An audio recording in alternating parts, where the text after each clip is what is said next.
Assalamualaikum warahmatullahi wabarakatuh. Perkenalkan, nama saya Arinda Faradela Novianti dari Prodi Perbankan Syariah semester 3 asal instansi Universitas Islam Zainul Hasan Genggong. Di sini saya akan menjelaskan sedikit ilmu mengenai ekonomi mikro Islam. Yang pertama, ada yang namanya teori biaya Islam, di mana biaya dalam ilmu ekonomi adalah biaya kesempatan.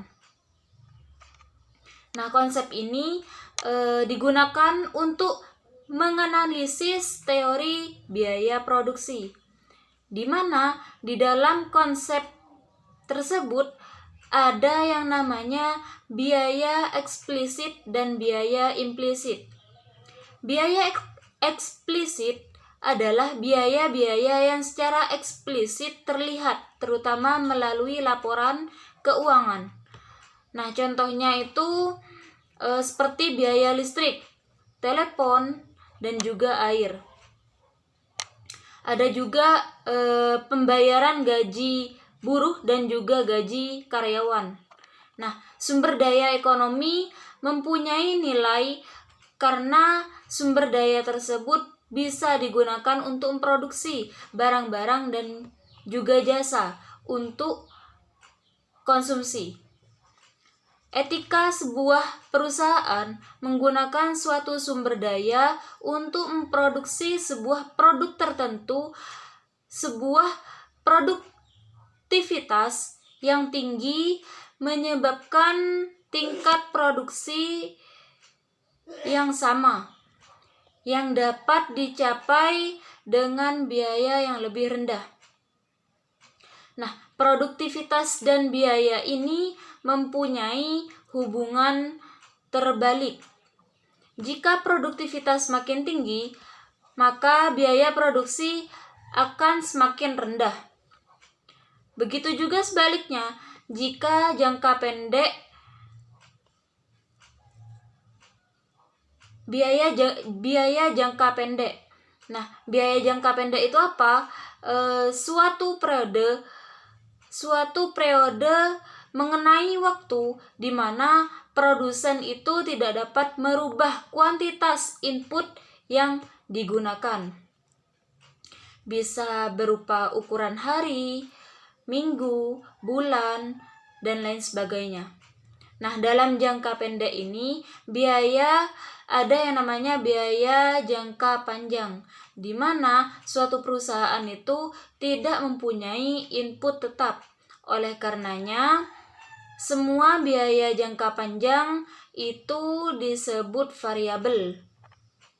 Nah, selain itu, sebagaimana kurva-kurva biaya jangka pendek itu menggunakan kombinasi input yang optimal, input secara optimal. Di sini ada juga materi mengenai teori maksimalisasi laba. Laba merupakan elemen yang paling menjadi perhatian pemakai karena angkanya itu lebih diharapkan cukup kaya untuk mempresentasi kinerja perusahaan secara keseluruhan. Nah, akan tetapi teori akuntansi ini sampai saat ini itu belum mencapai kemantapan dalam pemaknaan dan juga pengukuran suatu laba tersebut. Di dalam Islam, penentuan posisi laba dan juga perilaku rasional dalam memaksimalisasi laba yang pada dasarnya dikondisikan pada 3 faktor. Yang pertama, pandangan Islam tentang bisnis itu merupakan suatu fardu kifayah. Yang kedua, perlindungan kepada konsumen. Yang ketiga, bagi hasil di antara faktor yang mendukung, seperti penghargaan kepada faktor produksi. Nah, dalam rangka memaksimalisasi laba atau bisa kita sebut sebagai profit, monopoli akan memilih untuk berproduksi pada tingkat output tertentu, di mana penerimaan atau bisa disebut sebagai revenue kalau dalam matematika, penerimaan marginal itu sama dengan biaya marginal. Karena monopoli di sini kebalikan dari pasar persaingan sempurna, yang produknya memilih kurva permintaan dengan slope menurun, sedangkan penerimaan marginal itu akan lebih kecil daripada harga pasar. Lalu di sini juga ada materi tentang efisiensi alokasi dan juga distribusi pendapatan. Di dalam ekonomi konvensional, alokasi barang-barang dikatakan efisien bila tidak seorang pun dapat meningkatkan utility-nya tanpa mengurangi utility orang lain. Pada intinya, ketika suatu sumber daya yang ada itu telah habis teralokasi, maka itu dikatakan efisiensi tanpa memperdulikan apakah itu adil ataupun tidak adil. Nah, sedangkan dalam ekonomi Islam itu lebih memperhatikan kepada nilai keadilan. Selain itu, konsep ekonomi Islam juga mendorong pada upaya peningkatan sumber daya, bukan hanya menghabiskan sumber daya untuk dialokasikan secara efisien.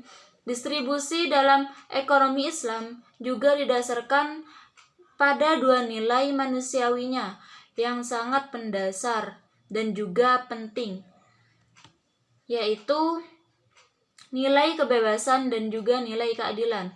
Nah, pendapatan ini didasarkan atas kenyataan bahwa Allah itu sebagai pemilik mutlak kekayaan yang telah memberi amanat kepada manusia untuk mengatur dan mengelola kekayaannya, disertai kewenangan untuk memiliki kekayaan tersebut.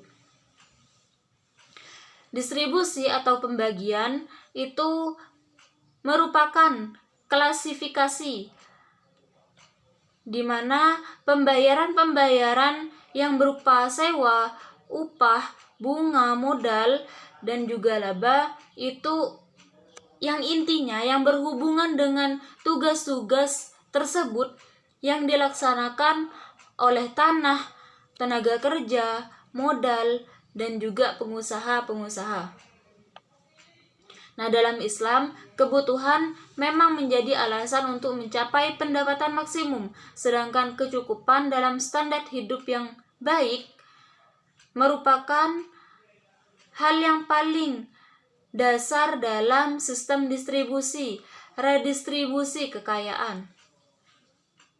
Nah, setelah itu baru kita kaitkan dengan kerja dan juga kepemilikan pribadi.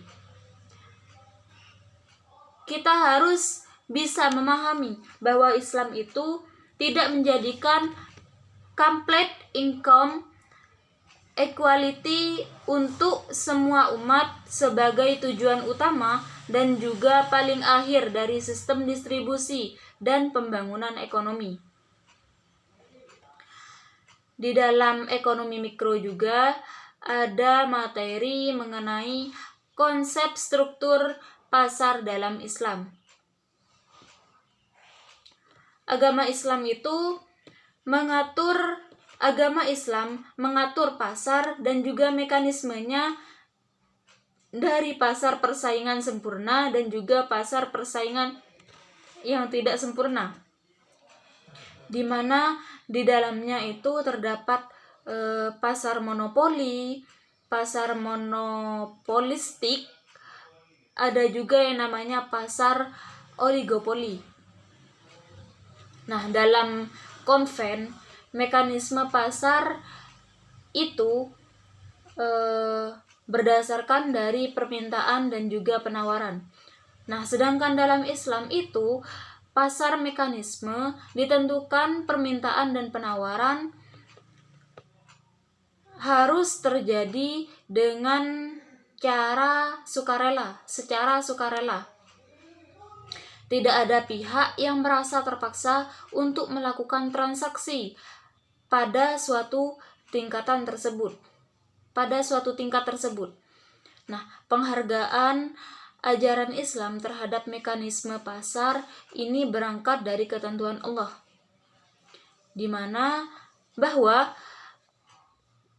perniagaan itu harus dilakukan secara baik dengan rasa suka sama suka, supaya mekanisme pasar itu dapat berjalan dengan baik dan memberikan mutual goodwill bagi para pelakunya. Ciri-ciri pasar oligopoli itu ada 3. Yang pertama, barang yang diperjualbelikan itu hampir sama namun memiliki perbedaan dalam corak dan juga mereknya. Yang kedua, terdapat hambatan bagi penjual baru yang masuk ke pasar untuk ikut bersaing. Yang ketiga, di antara para oligopolis terdapat satu penjual yang berperan sebagai pemimpin harga. Biasanya sering disebut sebagai price leader gitu ya.